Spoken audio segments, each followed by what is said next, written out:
HR leaders, what's on your mind these days? Is it AI? Is it the economy? The talent market? Remote work? Retention? DEI? Pay transparency?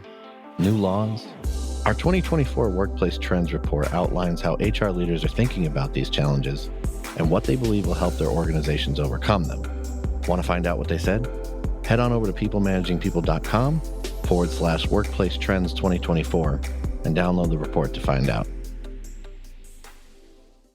I am sure we have all heard the simple phrase, relationships matter.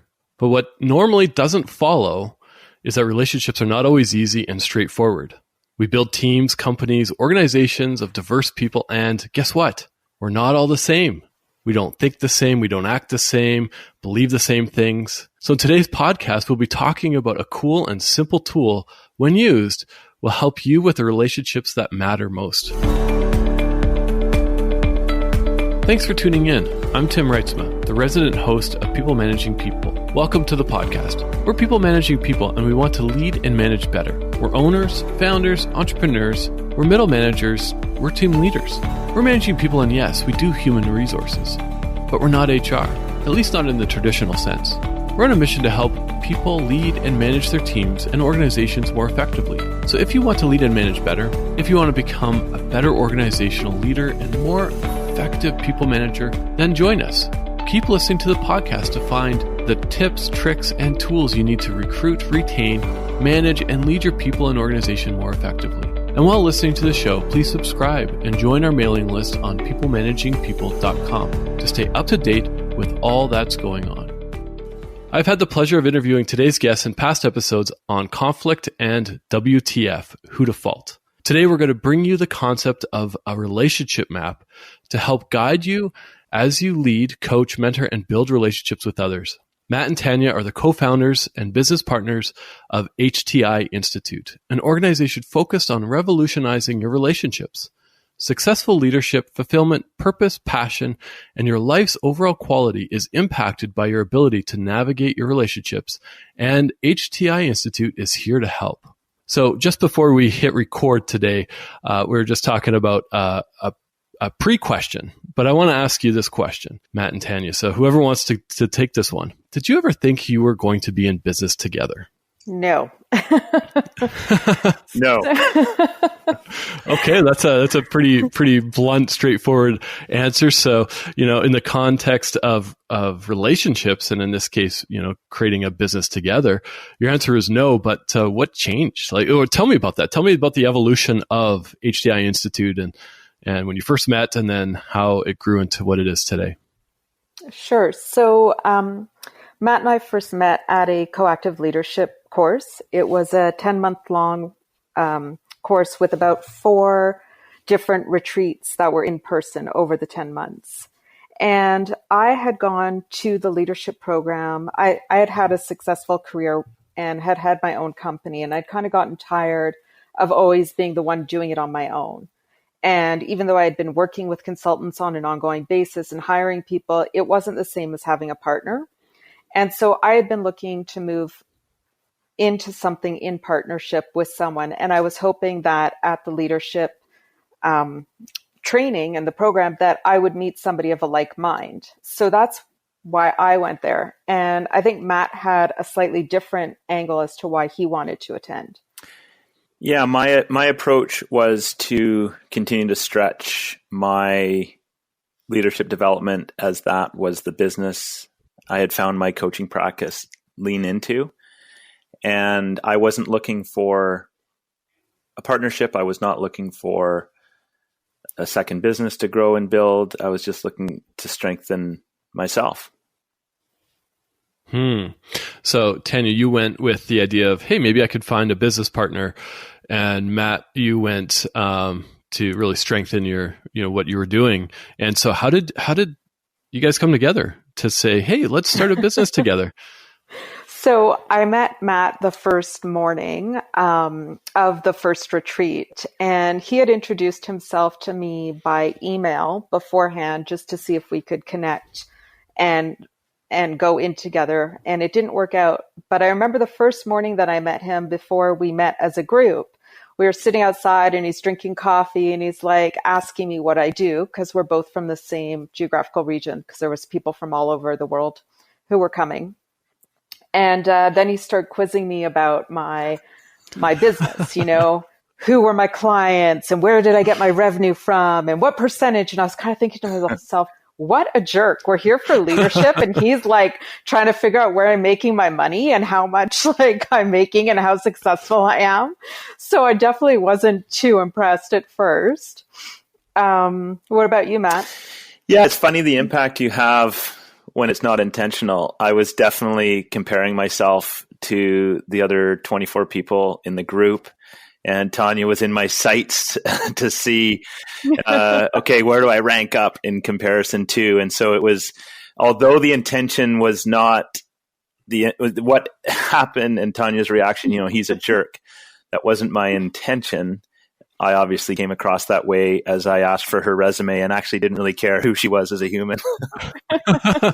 Yeah, I don't even think he had asked my name at that point. Or if it was kind of like, yeah, that's nice. And what's your company? Yeah. And if she said, what's my name, I wouldn't have remembered. So that's how we started, Tim. Wow.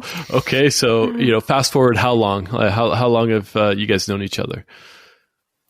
So it's been about, what are we? We're January. It's been about 1.5 years. And just coming back to the story, what I wanted to point out about the story, though, was that, even though those were my first impressions, and I think Matt similarly had some negative impressions of me when he first met me, over the course of the week, I also saw a different side to Matt. And I saw other things that really got me interested, right? There was an openness and a willingness to try new things and a willingness to shift. And so in a way, that's kind of what started to bring us together on my side there was a more complete picture than just that first judgment or the first assumptions that I saw.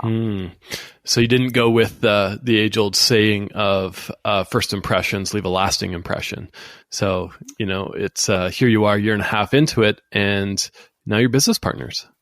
Mm-hmm. And now you could tell a fun story about the first meeting. Yeah, the other thing I'd love to add is, what struck me about Tanya was there was an intensity, an intelligence, and also I'm going to stand up for what I believe in, a real commitment to her values. And it was a stretch for me. It wasn't comfortable. I found it conflictual and intense. And then I went inside myself and I said, I'm attracted to that if I'm to stretch myself as a people pleaser, as a softener of the space. I'm going to spend some time over there with this lady, Tanya. She has a lot to teach me. And that was the attraction. And I'm so glad that we both decided to move forward. Mm-hmm. And it wasn't a straightforward, okay, we like, or we've noticed these things about each other. We can teach each other things and we can grow together. It really was a work in progress of having to work through different aspects of our blocks and our personality and grow in different ways. So for Matt, there was a lot of, even just having the conversation of how we might move into business, there was a lot of conflict around that. And we had to work through those conversations together. Right. And I had to work, through letting some things with Matt that were very uncomfortable for me, right? Of him wanting to keep things separate or to try and control things in certain ways and work with that as well. Wow. So it's a great lead in to just kind of where my thought was going is, some relationships are easy. They come natural and some are really difficult. And so, this is a great example of, it started off, first impressions may not have been that rosy, that great, but there was something there and you stuck with it and have now built this business. So when should someone who's pursuing a relationship or business relationship, or maybe they've hired someone and need to have that working relationship, should they just give up if it's too hard? Yeah, I'll give you my perspective. And I believe it's unique to each relationship and each situation. Tanya and I share a common purpose.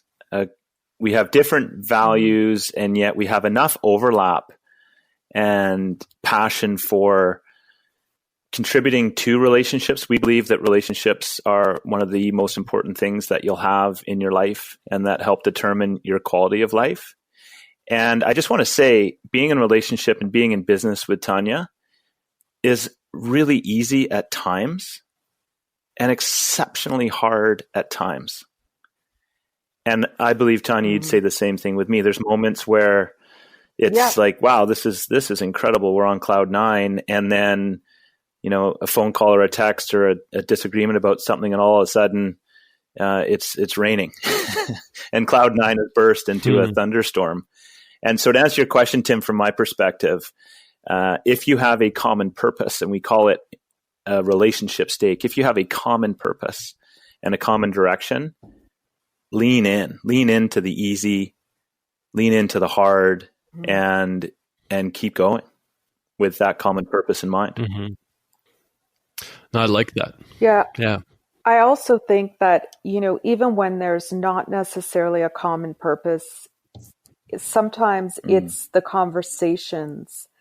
It's not a great idea to just give up because it's hard, because you never know what you're going to uncover or what magic can unfold. And just as you asked the question, and then as Matt was talking, I was thinking of this movie I had seen, a documentary, and I can't remember the man's name, but it's this Black guy who has gone around talking in the Deep South to all these Ku Klux Klan members, right? And he's made friends with them, and he single-handedly has, over the years, from being in relationship with them, converted many to actually giving up their membership in the Ku Klux Klan. And he actually has been given by ex-members a ton of when they gave it up, they've given him the outfits, right? And he talks about it. It's really that what he says is it's through the relationship and through talking that he was able to change their minds and find that commonality for them to be able to see where maybe the values that they have in common are stronger than the ones that they don't.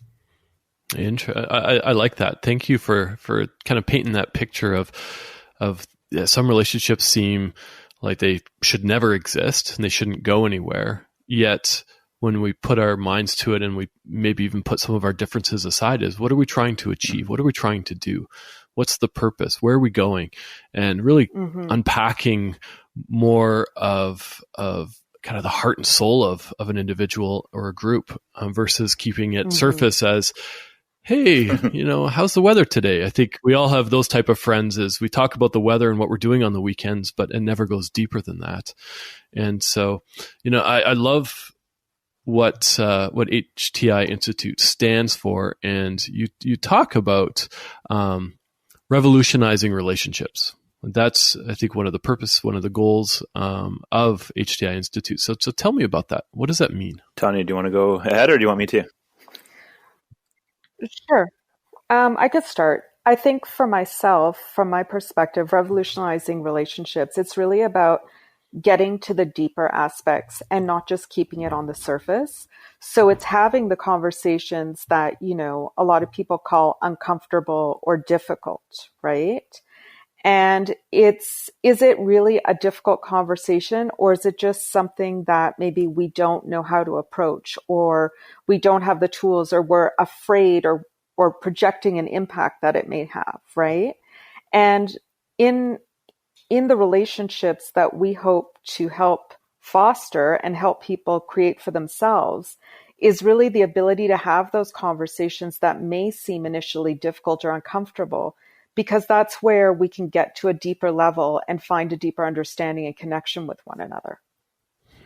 Thanks. Matt, what do you have to add to that? For me, when I think of the word revolutionizing, there's the kind of scary revolution, like a political revolution. There's also, I make up that it's also about revolving and movement. And what I've learned in being in relationship and with Tanya and designing this. Yeah, I mean, like a relationship where you're constantly having deeper and deeper conversations is going to shift and over time and get to a deeper level. And the movement piece is it's going to grow and become something different. Can you hear me, Tim? Yes. Oh, great. Sorry. So good example of the concept of a movement. Revelizing relationships to me is about just constantly being in motion. And if there's a disagreement, let's get curious together and keep moving through it. And so I believe this concept of being in a relationship is about movement and about knowing where you are at any given time, whether it's good, bad, or any adjective you give to it. Let's navigate through it together. Mm-hmm. It just, as you were talking, it reminded me of a story of my career at a tech company where the company was going through massive change, and we were having some concerns in one of our remote offices in Asia about we were afraid everyone was going to leave the office, like quit and move on somewhere else. And so I was elected to go to this remote office, and when I asked why, it was because I had a deep relationship with most people in the office, even though I didn't manage most of them, even though it was outside of my skill set or my core work function. But it was about the relationship. And to me, it was always about building strong relationships within an organization and with your customers, but also internally. And it's moving past the surface, and it's getting deep. It's getting deeper into, the core of a person and an individual. So with that, I know on your website, HTIinstitute.com, you have developed a tool called the Relationship Map. And I know there's no video for this, so we will definitely be posting out a link to the map and where to find it. But I'd love for you to talk to me about what is a relationship map, and just kind of high level, what is it, how to use it, why should we use it, and kind of go from there. Sure, that's a great question. I think, to start with, what we always talk about is the language that we use are hearts together and hearts apart. And we kind of describe it that in any relationship, sometimes we're moving closer together and we're more in alignment, and sometimes we're farther away. And in a map, it's really important to know, in a relationship, it's really important to know where we are at any given moment. Are we closer? Are we farther? Are we moving farther? Are we moving towards each other? And the map helps us identify that. Yeah. The other thing is, if you think of a map, if people go to malls still, I know they're buying on Amazon. If people go to malls, you would say, first of all, where am I? You know, you're in a mall. So you know you're in a relationship, whether it's with your spouse, with someone that supports you at work, your team, your customer, supplier, your neighbor. And what the map does is it helps you say, where am I now? So you walk into the entrance of the mall, it's like, you are here. So what our map does, it enables you to plot, to Tanya's point, is my heart currently in alignment with Tanya's, or are we actually having a disagreement or a difference of opinion? We have different perspectives and our hearts may be floating apart. So it helps us start with just, where are we now? Where are you now? It helps locate you. So it's a locator tool. So if I'm a founder of a small business, I've got a couple people on my team, and we're always seem to be bumping into each other, just not getting along or coordinated, or there's just things moving a lot faster than what we can keep up. How could we use this map to visualize, okay, this is where we are and this is where we need to go? Right. So that's a great question. So that's the other piece, is once we figured out where we are, just like a map starts to give us different alternative routes, right? And we can look at it to figure out how can we get to where we want to go. There's inside of the map, there's different areas that we can look at, or different tools that we can use to get our hearts back into alignment, or to find ourselves where we have a place of commonality. And so we look at different aspects to it. One is responsibility. One is the idea of what are our values and where can we find commonality around that. Having a relationship stake that we can work with, and also using the sticky tool that we talked about before, which was the self-regulation piece. Yeah, and sorry, Tim, back to your point about bumping heads as well, to support what Tanya said, you would establish that we're bumping heads. You can locate, and in the HTI terminology, that would most likely be hearts apart. And we're bumping heads together. And to reference Tanya's point around sticky, there's this concept of, and you'll see on the map, there's this awareness field, and there's an awareness that, oh, we're bumping heads. And now we get to stop together and think what's available to us. We can understand why we understand each other's perspective. And we get to have a really healthy conversation about the fact that we're bumping heads. We don't make people right in our model. We don't make people wrong in our model. It's an invitation to have a conversation to navigate together towards a new destination. Mm-hmm. I like that because it really ties in our previous conversations of who defaults. That's kind of our default method of conflict is whose head is on the chopping block, who can I yell at today? And then it leads into our conversation, Tanya, about conflict. And I was thinking about a situation in my life that's going on right now and how I am completely avoiding the conflict. And I went back to our conversation and I felt really guilty about it. And I thought, okay, wow, I need to dig into this and figure out why I'm avoiding this conflict or sending off an email that I know is not going to resonate very well with the other party. So maybe I should send this person a relationship map as well and say, hey, how can we work on it? It's funny you say guilty, Tim. Sorry, Tanya. It's funny you say guilty. To me, guilty is an empty calorie that we consume. We consume it with our thoughts. I feel guilty. Yes. And absolutely, I'm sure this is going to sound like self-promotion. Absolutely. Download the map and say, hey, look, this is where I feel I'm at. Let's have a conversation. Tanya has done a really good job articulating an article around at the corner of our map are these 4 cornerstones. And just to speak about one of them, because I'm sure we don't have time for all of them, one of them is to be curious. And so you can get curious yourself, Tim, about the guilt. You can also throw it out there to that person and just get curious about what happened and how do we think it happened and what's going on for him. And so we've got these 4 cornerstones that really, when you feel guilt and you are consuming that empty calorie for the mind, you can go somewhere, get a resource. And one of them that I found extremely powerful is to be curious. And to add on to that, it also comes back to one of the foundational elements that we have in the map is responsibility, taking full responsibility. And so if we're taking full responsibility, part of it is being curious about if we're avoiding a conflict, what part in it do we play, right? Where can we improve? So where can we take responsibility for our own behavior or our own, perhaps we haven't stepped up in a way or we've contributed to the conflict and we're not managing or taking responsibility for our impact, right? Tanya, what I love about what you just said, I know that's a total interruption. What I love about what you just said is there's no blame. If you're taking full responsibility, Tim, I just interrupted Tanya.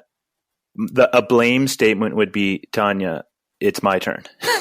A full responsibility statement is, I know I just interrupted you.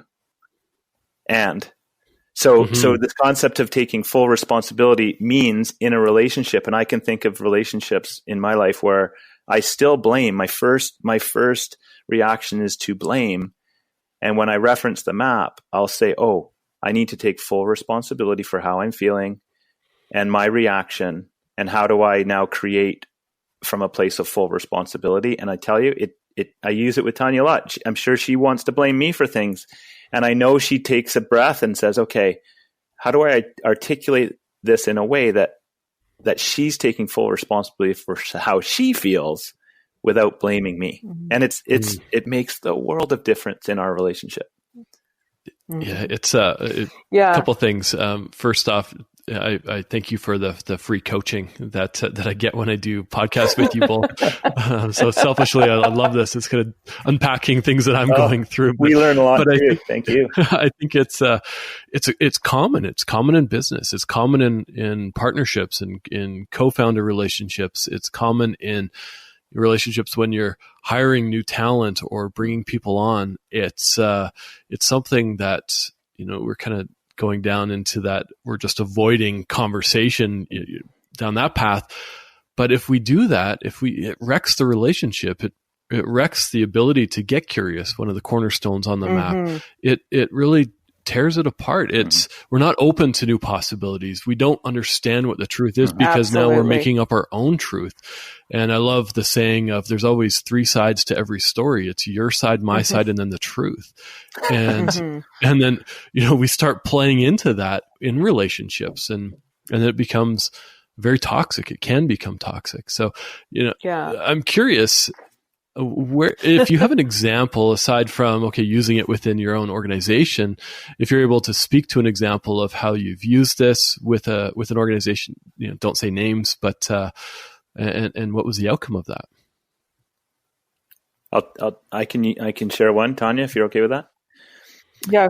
Yep. We're having one right now inside HTI, and that is around balance of time. So we have a book coming out.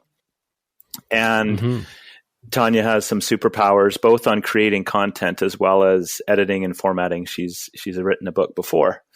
And so right now the scales feel imbalanced. And so we are actually using this map to have just a really healthy conversation. There are moments of charge, and yet we utilize the tools in this one to move our way through, and it's not resolved yet. And I'm so confident as a former conflict avoider. I just feel so calm through the current tension around workload and fairness. And I know without a shadow of a doubt, that we'll both communicate our heart truth. We'll both take full responsibility for where we are, and we'll get through it at some point. Wow. Yeah. And full responsibility is, coming back to the blame thing, it's identifying the problem, and then it's saying, well, what can I personally do to fix this? And whether I helped cause it or not is irrelevant. And what can I do in partnership with the other people involved to help them participate in the solution, right? So it's very solutions oriented as opposed to backwards looking. A lot of what we do to give you a company example outside of our own is we are really a relationship-based leadership company. So we are developing leaders in our leadership academies. So we have a company not in our province, east of us, where there's a lot of sales manager, salespeople relationships. And you can relate to this, Tim, I'm sure, around hitting targets in some of your previous roles. And when there's a missed target, generally what can happen without this type of tool is people will blame their salespeople for missing the target. And then the salespeople blames leadership for that the targets are too high, or they blame the environment, or they blame something. And I'll tell you what, blame is a wasted energy. It is toxic, and it doesn't resolve anything. It doesn't get you any further ahead. Even if you do land blame on someone, we call it the start line. That's the start line now to do something about it. We'll put all our resources on, okay, we now know where the fault was. Let's move forward. And what Tanya and I believe in is why waste energy searching for blame if someone or something can just take full responsibility, which is essentially we've missed our target. We always use the language we have missed our target. Me, the sales manager, and you, the salesperson, we have not met our expectations. Now let's understand how we got to this stage and how we want to move forward and do something differently. What can you do? What can I do? And what can we do? Yeah. And it comes back to the other cornerstone that we haven't mentioned, which is commit to what is. Mm-hmm. And so when we say commit to what is, we're not saying commit to like, oh, this is just the way it is. It is what it is. And there's nothing I can do. It's not that, right? It's commit to what is this is the situation we're in right now. This is where we're starting from, not what we wish it were. So, I wish we had made the sales target. I wish he was a better salesperson. I wish that they hadn't been sick and had, worked harder or worked on the weekend. That's not the start line. The start line is we missed the sales targets. What are we going to do now? Mm-hmm. Yeah. And so I love this. I love this, this way of thinking, right? Changing our narrative, changing the way we think and the way the words come out of our mouth. So if this is new to us, if we're always struggling with, okay, who to blame, who am I going to blame for something? I have very surface relationships with my team, with the people around me, maybe even my co-founders. What's the first step we should take? How do we kick this off? How do we sit down and say, okay, we need to work on our relationship, where most people I talk to in business, and I really don't like this, so I hope I don't offend anybody, is the saying, quote unquote, we're too busy. I'm too busy to focus on this. Right. And so, without this foundation, we're always going to be just too busy. So how do we start? Where do we start? Yeah, I'll take a first stab at it. There's many ways to start. In fact, I would argue there's infinite ways to start. And that won't necessarily help your abundance of listeners here, Tim. So one way to start is to communicate the truth. Mm-hmm. And what I would say about the concept, and I used to use this, I don't have time. And Tanya's going to laugh because time comes up regularly around me. And so that is not the truth, Tim. I don't have time is not the truth. The truth statement is, I did not prioritize this task or this area of responsibility with the time that I'm allotted. Mm-hmm. And so I'm speaking the truth, speaking your truth. I did not prioritize the time is more of a truthful statement. And that's one avenue to open up a conversation. And now it's just, okay, wow, that is true. Matt didn't prioritize something. Wow, what did you prioritize?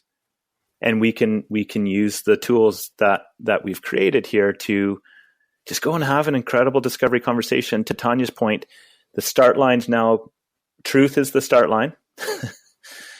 And let's see where it goes. So there's a lot of efficiency that gets created and a lot of energy focused on a better outcome when you start with the truth. Mm-hmm. Yeah, I would agree that having an open and heartfelt conversation. And what I would also say is that whole thing in business where people are like, oh, I don't have time to focus on the relationship. It's kind of like, what's the cost of not focusing on the relationship?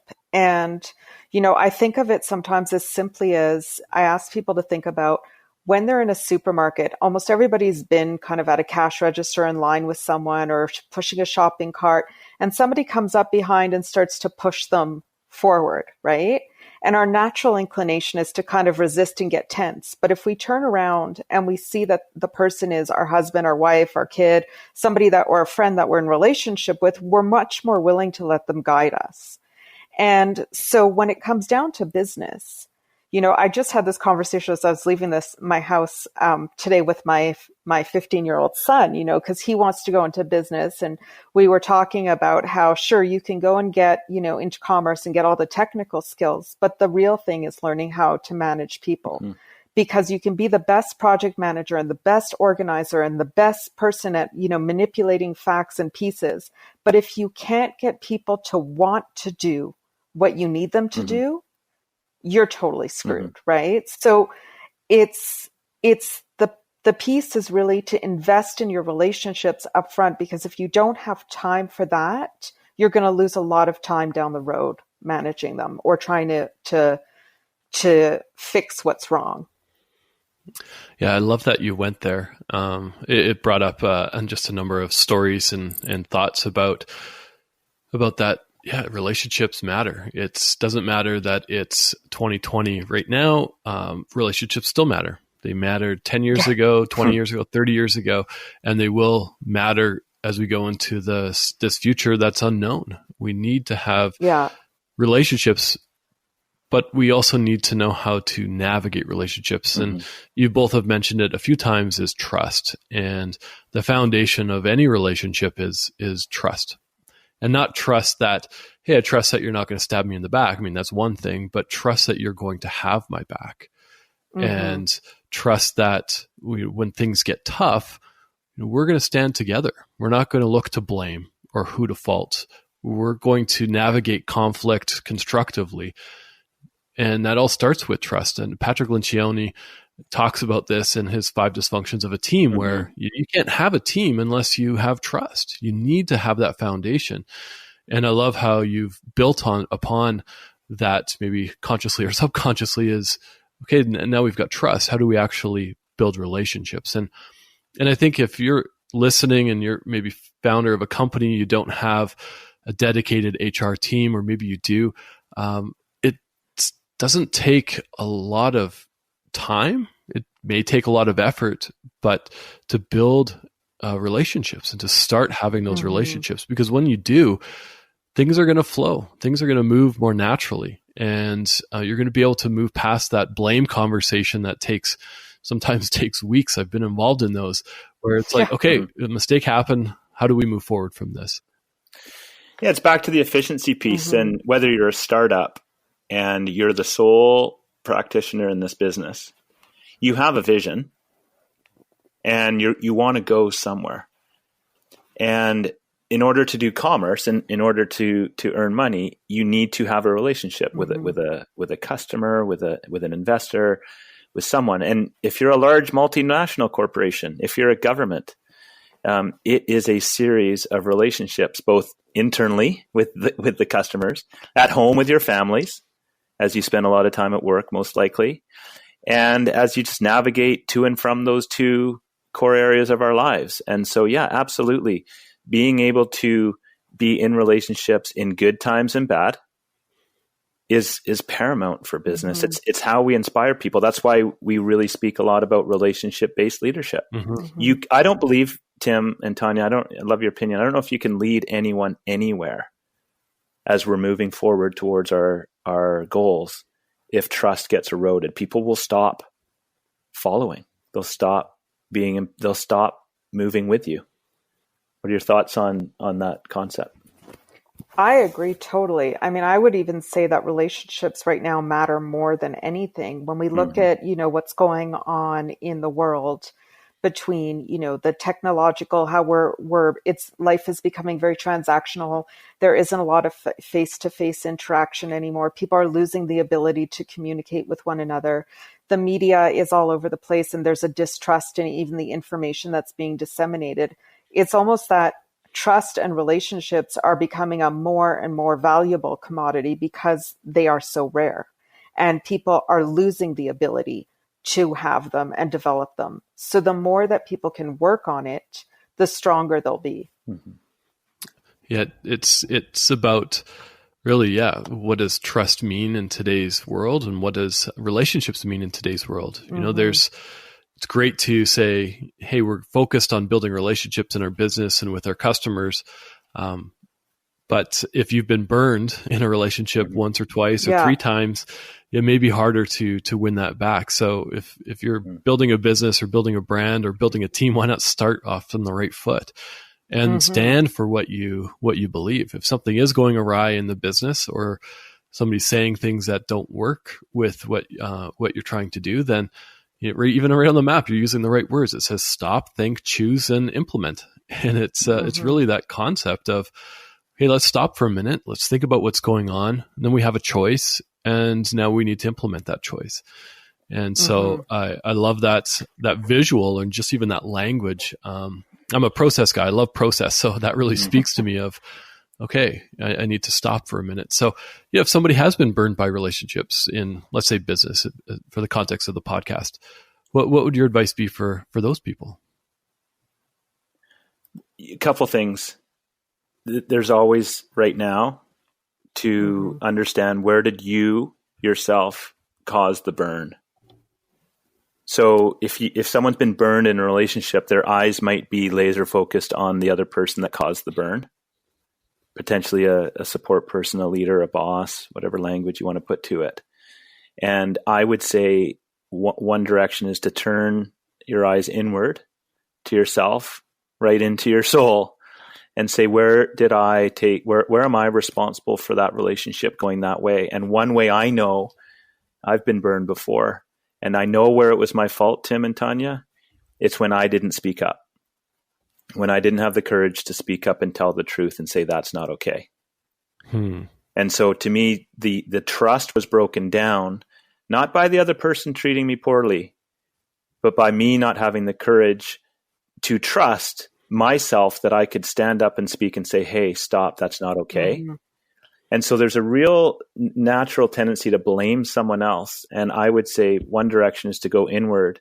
And in my experience in corporations, and I know I contributed to it too, there's a lack of truth out of fear of employment, out of fear of repercussions. And I wish I had met Tanya years ago and we could have created this years ago, because it would help me be way more successful in some of my early days in my career, to be able to voice my truth without it being the absolute truth. Share my perspective is what I'm trying to say, Tim, and then sit and stay and innovate from there. So whether you're a startup, whether you're a large business, we're constantly striving to innovate, to thrive, and it must come from speaking the truth. So I know that's a lot of words. That would be my direction. Go inward first and take responsibility and speak your truth. Mm-hmm. And it comes back to, what can I learn from that situation? What can I learn about myself? What can I learn about what I can tolerate, what I can't tolerate? What can I learn about where I'm willing to go? Because all of that typically plays into when we've been burned. It always comes back to that saying, it takes two to tango, right? And I would fully agree with Matt that the more we can get comfortable having heartfelt conversations where we hold to our truth without blaming someone else, right? We can hold a diametrically opposed truth and share it with someone without being confrontational. And the better that we can get at that, the better our relationships will be. And we don't have to agree. I love that, Tanya. We don't have to agree, Tim. So Tanya can think red and I can think blue. And we can have an extremely heated, curious, debate. And we can end with, okay, you believe red, I believe, okay, that was an incredible conversation that enriched where we were going. And let's keep going. Yeah. And it happens all the time. I mean, there was once, my husband was listening to us work. We were on a Zoom call and I had my headset on and I got off the call and my husband's like, oh, it sounds like you guys aren't on the same page at all. And I was like, huh? What? No, we're totally fine. We were just like hashing it out. I love that. It's when you've got trust and you're building a relationship, conflict isn't seen as conflict anymore. It's seen as, we need to, we have a disagreement. We have now a workflow to work through it. And at the end of the day, we're going to say, hey, we'll talk to you tomorrow. There's not holding it against each other. Tim. There's massive alignment. We get into these, traditionally the word is conflict. I call it now creation. We are creating a better outcome because Tanya's taking a stand, I'm taking a stand, and then we it's not win-win. We're not merging thoughts. A better outcome always comes from a conflict. It's growth. Yeah. It is. It's how we grow, but it's also how we approach it, right? And I think that's where, again, the previous couple podcasts with both of you, I think our listeners, if you haven't listened, you need to listen to those because it's really convicted me in a way of, how do I handle conflict? How do I take responsibility for actions and words and not dwell on it, but reflect on it and figure out how to move forward with it in personal and in business. And so I love that. And, as we could probably go on for a couple hours on this topic and I love it. And, but as we kind of wind it down, I'd just love to hear any final thoughts, about relationships and how this simple tool, yet, very very great tool and profound tool has impacted you more than it has. So any final thoughts on that? Yeah, I'll go first. I'd say the quality of my life is, I can rate the quality of my life based on the quality of relationships I have. The relationship I have with myself, the relationship I have with you, Tim, Tanya, the relationship I have with you, the relationship I have with my wife, my teenagers, my extended family, the quality, and there's different levels in all of that, is directly impacted by how I navigate those relationships. And my final thought is, personal story, I used to avoid conflict, thinking it would smooth things over and everything would be just fine. Well, boy, did I mess up a bunch of relationships because of being a conflict avoider. And so now, even if I don't know how to solve something, I'll say, hey, I've got an issue and I don't know where to go. And it's incredible how the resources show up to solve problems. So last final thought is, if you're stuck in a relationship or you're in a thriving relationship and you want to take it even further, you don't need to know what's next. You just need to articulate where you are right now. And thanks for having me, Tim. I love collaborating with you. Thank you. Tanya? Yeah. And I would add to that and say, I agree with everything that you say. Not always. And I think it's really important. No, not always, but right now I'm agreeing with everything you said. That it's really important to get out of the idea that any conflict has to have a winner and a loser. And when we can get out of that and also decide to take responsibility for the decisions that we make. So it removes us from the place of victimhood, right? And it empowers us to decide where we're going to go with our relationships. And even if that's a place of, okay, I'm willingly going to engage in the conflict and it may have a fallout, instead of feeling like, oh, I was burned from that, it empowers us, because it's kind of like saying, well, actually, I chose that and I decided that it was more important to me to have the conversation, even if it means having a fallout or something doesn't end the way I'm hoping it to, right? Than to just say, oh, well, I shouldn't have had that conversation because look, it's just more proof that it leads to a problem or it can make things worse. And I think that difference from going from victimhood to empowerment is also helpful in ultimately empowering us to make all of our relationships greater. Thank you so much. So much rich insight in even just your final statements. I really appreciate your time and your insights and what you have to offer our community. And don't worry, listeners, we will have a link to the website, htiinstitute.com, as well as the relationship map in the show notes on our website. So with that, just thanks so much, Tanya and Matt, for taking the time today and providing so much value on this conversation on relationships. I value both of you and the insights and the wisdom you have to offer. And so, one thing I said in the podcast, and I'll say it again, is I've got a lot of work to do in my relationships, and so I appreciate the coaching that you've provided me. So, to our listeners, thanks for tuning in, and we're here for you because of you, and we'd love to hear your thoughts and comments. So please reach out. Also, please check out our website at peoplemanagingpeople.com and make sure to sign up. We've got a lot of great content coming your way. So with that, we'll wrap up. Have a great day, everyone. Cheers.